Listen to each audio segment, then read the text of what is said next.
Yawwa, assalamu alaikum wa rahmatullah. Barkan ku da lokaci da fatan muna cikin ƙoshin lafiya. An ba ku manta ba na gaya muku mun buɗe makaranta na ainihin koyon Forex Trading. So a yanzu na muku wani abu wanda asabar Lahadi ma ana iya trading. Kun gani an shiga da $16 amma an ta sama $40.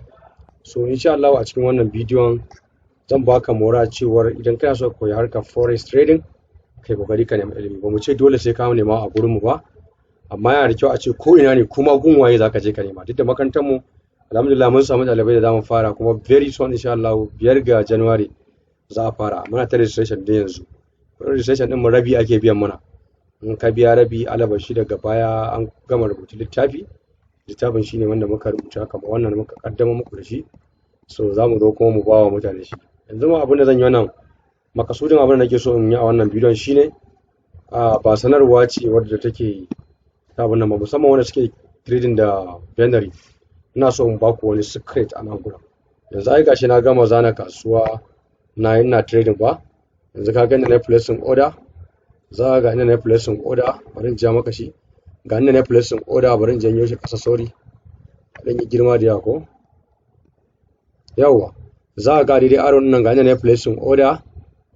Gashi na samu candlestick wannan, na samu nan still gashi ina kokarin tadda na sa stop, na sa sell limit ina nan. A daidai nan gurin sa sell limit na. Idan kana trading kaka ce sai trading yayi gab da guri zaka je ka closing trading, a'a ka jira kana tadda gurin kaza, ma'ana kafin ta breaking out. Kaga nan gurin level ne ta breaking din shi, ta zo ta rin down ta nan gurin, tana zuwa ta bada kanta ta awa 1 awa 2 na 3 ga na 4 tana cikin yi ba, to a nan gurin ya kamata kai closing trading. Ma'ana a daidai nan gurin ya kamata kai closing trading saboda kare ka samu nan gurin.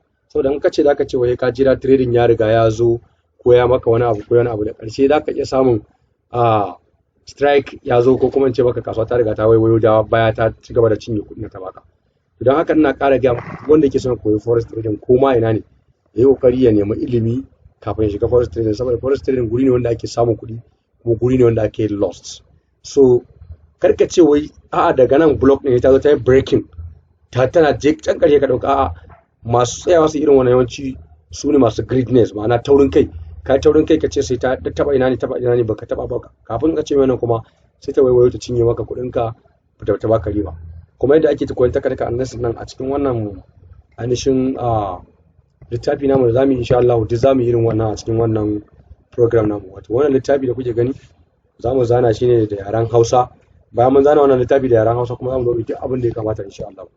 Za mu zo kuma mu yi shi bisa practical da theoretical insha Allah.